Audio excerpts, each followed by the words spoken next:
ఉత్త సొల్లు, ఎటువంటి నిరాధారమైనటువంటి ఆరోపణలు, ఆధారం లేనటువంటి మాటలు, అడిగిందే అడుగుడు, సొల్లు పురాణం తప్ప ఏమీ లేదు. ఒక్క ఆధారం కూడా చూపలేదు. ఓ గంట అడుగుడు, గంట అడగంగానే పైకెళ్ళి ఫోన్లు వస్తాయి, బయటకు పోవుడు, గంట మాట్లాడుకొని మళ్ళీ వచ్చుడు, మళ్ళీ ఒక అర్ధగంటనో గంట అడగంగానే మళ్ళీ సైకిల్ వస్తాయి, బయటకు వెళ్ళి ఫోన్ అనగానే మళ్ళీ బయటకు పోవుడు. మరి ఆ ఫోన్లు రేవంత్ రెడ్డి చేస్తుండా, సిపి సజ్జనార్ చేస్తుండా నాకు తెలియదు, కానీ ఫోన్లు వచ్చుడు, బయటకు పోయి మాట్లాడు. బయటకు పోయి ముగ్గురు పోతారు, ఇక ముగ్గురు అధికారులు కలిసి అడుగుతూ ఉండ్రి. ముగ్గురు బయటకు పోవుడు, గంట మాట్లాడుకొని వచ్చుడు, గంట అడుగుడు, అడిగిందే అడుగుడు తప్ప అందులో ఏమీ లేదు. అంటే ఇదంతా కూడా అటెన్షన్ డైవర్షన్. ముఖ్యంగా నిన్న మేము ఈ సైట్ విజిట్ సర్టిఫికెట్ పేరిట జరిగిన కుంభకోణాన్ని బట్టబయలు చేశాం. సైట్ విజిట్ సర్టిఫికెట్లో మొదటి లబ్ధిదారుడు ముఖ్యమంత్రి బావమరిది. రేవంత్ రెడ్డి బావమరిది భాగోతాన్ని పొద్దుగాల బయట పెడితే సాయంత్రానికి నోటీసు పంపిండు నాకు. అంటే ఇదంతా డైవర్షన్ పాలిటిక్స్. మేమేమడిగినాము? సిట్టింగ్ జడ్జితో విచారణ జరపండి అన్నాం. రేవంత్ రెడ్డి నీకు ధైర్యం ఉంటే, నిజాయితీపరుడు అయితే, నువ్వు తప్పు చేయకపోతే తక్షణమే సుప్రీంకోర్టు, హైకోర్టు సిట్టింగ్ జడ్జితో విచారణకు ఆదేశించు. ఈ బొగ్గు కుంభకోణాల్లో జరిగిన అవినీతిని మొత్తం బట్టబయలు చేద్దాం. నువ్వు తప్పు చేయకపోతే, నువ్వు నిజాయితీపరుడు అయితే మేము అన్ని ఆధారాలు కూడా మీరు వేసిన సిట్టింగ్ జడ్జి గారికి అందించడానికి సిద్ధంగా ఉన్నాం. నువ్వు చీటికి మాటికి సిట్లు వేస్తున్నావు కదా, కమిషన్లు వేస్తున్నావు కదా. ఇవాళ మేము అన్ని ఆధారాలతో సూటిగా ఆరోపణ చేస్తున్నాం. నీ బావమరిదే మొదటి లబ్ధిదారుడు, నీ బావమరిదే ఈ రింగుకు మొత్తం కింగ్ పిన్ను, నీ బావమరిదే ఈ సింగరేణిలో 1000 కోట్ల కుంభకోణానికి తెరలేపిండు. నువ్వు అంత నిజాయితీపరుడు అయితే, తప్పు చేయకపోతే కమాన్ సిట్టింగ్ జడ్జితో విచారణకు ఆదేశించు, మేము రుజువు చేస్తాం.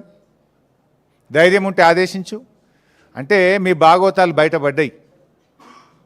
ఇవాళ ముఖ్యమంత్రి గారు, భట్టి గారు, కోమటిరెడ్డి గారి మధ్య వాటాల పంపకం మొత్తం రోడ్డు మీదకి వచ్చింది, ప్రజల్లో పడ్డది.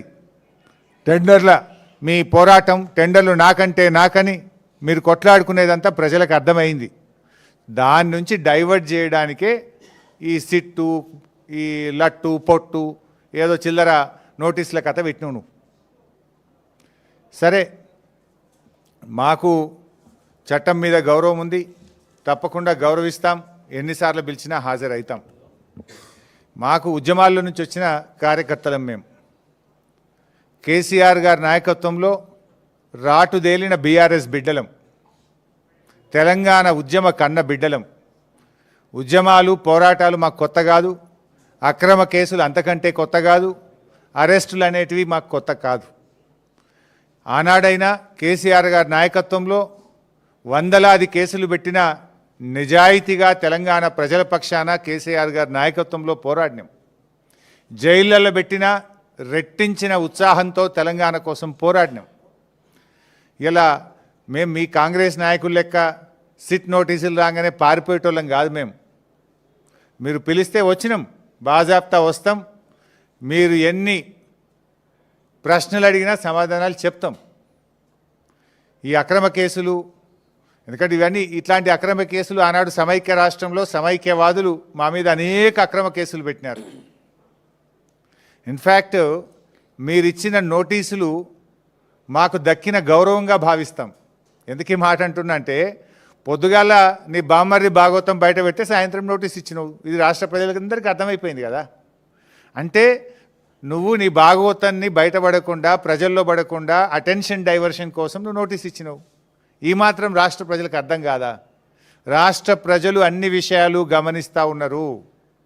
ఇన్ఫ్యాక్ట్ నువ్వు ఒక ప్రైవేట్ కంప్లైంట్లో కోట్ల రూపాయల డబ్బు ఖర్చు పెట్టి, సుప్రీంకోర్టు న్యాయవాదులను పెట్టి నన్ను అక్రమ కేసులో ఇరికించాలని ప్రయత్నం చేసినావు. హైకోర్టు కొట్టేసింది. నువ్వు సుప్రీంకోర్టుకు కూడా పోయినావు, సుప్రీంకోర్టు కూడా కొట్టేసింది. న్యాయం గెలిచింది, ధర్మం నిలిచింది. అయినా నువ్వు మళ్ళా ఇంకో కేసులు ఇరికిద్దాము అని మళ్ళొక సిట్టు పెట్టినావు. ఇప్పటికీ నువ్వు 6 గ్యారంటీలు ఎగబెట్టినవు. నువ్వు యనుమల రేవంత్ రెడ్డి కాదు, ఎగవేతల రేవంత్ రెడ్డి అంటే మానకొండూరు పోలీస్ స్టేషన్లో కేసు పెట్టినావు. రైతు రుణమాఫీ చేయలేదు, దేవుని మీద ప్రమాణం చేసి రైతుల్ని దేవుణ్ణి మోసం చేసినావు రేవంత్ రెడ్డి అంటే యాదగిరిగుట్టల కేసు పెట్టినావు. వరద బాధితుల్ని పరామర్శించడానికి పోతే ఖమ్మంలో రాళ్ల దాడి చేపించి ఖమ్మంలో కేసు పెట్టినావు. ఎవరో ట్వీట్ చేసిందని చెప్పి నా మీద హైదరాబాద్లో పోలీస్ స్టేషన్లో కేసు పెట్టించినావు. ఘోష్ కమిషన్ వేసి కమిషన్ పేరిట డైవర్షన్ రాజకీయాలు చేస్తే అసెంబ్లీ సాక్షిగా ఆ కమిషన్లో ఉన్న విషయాలను కుండబద్దలు కొట్టినట్టు 6 మంది మంత్రులు మీరు మాట్లాడినా ఎంత డైవర్షన్ చేసినా ఆ కమిషన్ అంతా డొల్ల అని ఆధారాలతో సహా అసెంబ్లీ సాక్షిగా వివరించాం. నిన్న నీ బామ్మర్ది బొగ్గు కుంభకోణం బయట పెట్టంగానే సాయంత్రం మళ్ళొక సిట్ నోటీస్ పంపినావు. ఇది రాష్ట్ర ప్రజలు గమనిస్తున్నారు. రేవంత్ రెడ్డి పోలీసులను వెనక పెట్టుకొని పిరికి పందలాగా నాకు సిట్ నోటీసులు ఇచ్చుడు కాదు. ధైర్యం ఉంటే రాజకీయంగా ఎదుర్కో, కమాన్ మాట్లాడదాం, ఏడ కొట్లాడదామో కొట్లాడదాం. నీకు ధైర్యం ఉంటే 6 గ్యారెంటీల మీద మాట్లాడదాం, రైతు రుణమాఫీ మీద మాట్లాడదాం, బొగ్గు కుంభకోణం మీద మాట్లాడదాం, ఇండస్ట్రీస్ కుంభకోణం మీద మాట్లాడదాం, భూముల కుంభకోణం మీద మాట్లాడదాం, పవర్ కుంభకోణం మీద మాట్లాడదాం, ఏ కుంభకోణం మీద మాట్లాడదాం. నీ ప్రభుత్వం కుంభకోణాలకు నిలయంగా మారింది. నీ ప్రభుత్వం ఇవాళ మొత్తం ఎక్కడికక్కడ దోచుకొని తింటా ఉన్నారు. ప్రజలకు ఇచ్చిన గ్యారంటీలు గాలికి వదిలేసిండ్రు. అందిన కాడికి దండుపాలెం ముఠాలాగా దోచుకుంటా ఉన్నారు మీరు.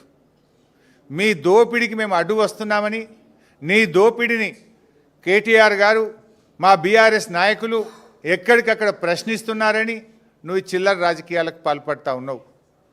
నువ్వు ఎన్ని కుట్రలు పన్నినా, నువ్వు ఎన్ని కేసులు పెట్టినా, నువ్వు ఎన్ని నోటీసులు ఇచ్చినా బీఆర్ఎస్ గొంతులు సింహంలాగా గర్జిస్తూనే ఉంటాయి. నిన్ను అడుగడుగునా తెలంగాణ ప్రజల పక్షాన ప్రశ్నిస్తూనే ఉంటాయి. ఎక్కడ కూడా వెనకడుగు వేసే ప్రశ్నే లేదు.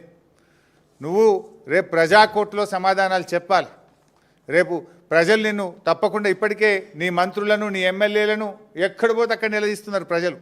పోలీసులను అడ్డం పెట్టుకొని పారిపోతున్నారు నీ మంత్రులు, నీ ఎమ్మెల్యేలను ప్రజలు నిలదీస్తూ ఉన్నారు. రోడ్డుకు అడ్డం, కారుకు అడ్డం నిలబడి పట్టుకొని అడుగుతూ ఉంటే పోలీసులను పెట్టుకొని పారిపోతూ ఉన్నారు.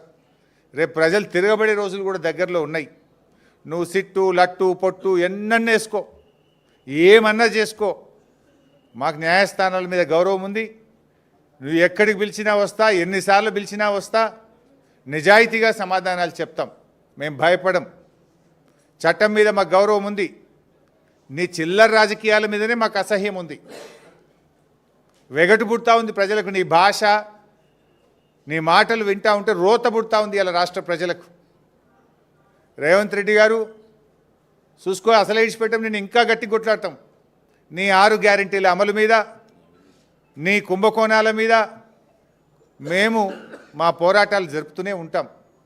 మాది ఉద్యమ పార్టీ, రాష్ట్రం సాధించిన పార్టీ బీఆర్ఎస్ పార్టీ. మేము కేసీఆర్ సృష్టించిన సైనికులం, కార్యకర్తలం. మాకు త్యాగాలు తెలుసు, మాకు పోరాటాలు తెలుసు. నీలాగా వెన్నుపోట్లు, కుట్రలు, కుతంత్రాలు, చీకటి రాజకీయాలు మాకు తెలియవు. మా కేసీఆర్ నేర్పింది పోరాటం, త్యాగం, ప్రజల పక్షాన నిలబడడం మా కేసీఆర్ గారు నేర్పినారు. నువ్వు ఎన్ని సిట్ నోటీసులు పంపుతో పంపు, మేము భయపడేది లేదు.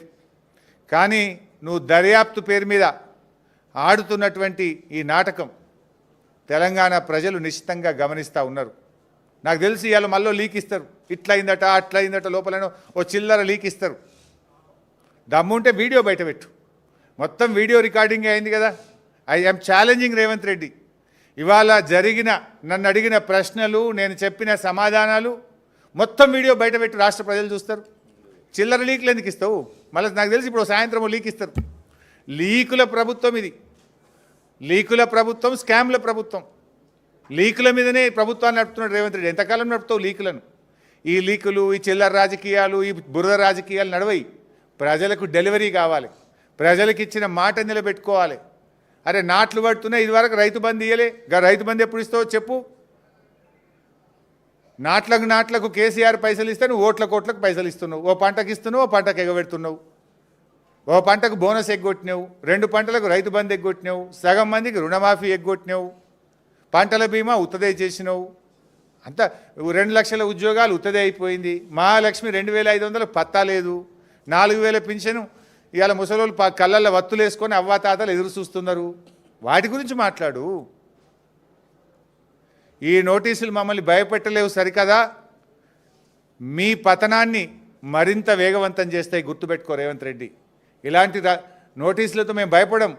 నీ రాజకీయ పతనం మరింత పేక మేడల్లాగా కూలిపోయే రోజులు దగ్గరలో ఉన్నాయి. నీ పతనానికి నువ్వే నాంది పలుకుతున్నావు, నీ పతనానికి నువ్వే అడుగులు వేస్తూ ఉన్నావు. ఈ నోటీసులు నీ పతనాన్ని వేగవంతం చేస్తాయి. చూసుకుందాం. బట్ మేము ఫైనల్గా మళ్ళీ డిమాండ్ చేస్తున్నాం, నీకు నిజాయితీ ఉంటే, తప్పు చేయకపోతే సైట్ విజిట్ సర్టిఫికెట్ల పేరిట సింగరేణిలో జరిగిన కుంభకోణాల మీద సిట్టింగ్ జడ్జితో విచారణ జరపాలని మళ్ళీ డిమాండ్ చేస్తున్నాం. నువ్వు విచారణ ఒప్పుకోలేదంటే, నువ్వు విచారణకు ముందుకు రాలేదంటే నీ బావమరిది కుంభకోణం చేసింది నిజం, కుంభకోణం జరిగింది నిజం. అందుకే నువ్వు భయపడి విచారణ జరుపుతలేవని మేము భావించాల్సి ఉంటుంది. నిజాయితీ ఉంటే, ధైర్యం ఉంటే వెంటనే సిట్టింగ్ జడ్జితో విచారణ జరుపు. లేదంటే మా అంటే 2 ఏళ్ళే కదా, బీఆర్ఎస్ ప్రభుత్వం వచ్చేది ఖాయం, విచారణ జరిపేది ఖాయం, మీ అవినీతిని కక్కిచ్చేది ఖాయం, కటకటాల వెనుక మిమ్మల్ని పెట్టేది ఖాయం. Thank you.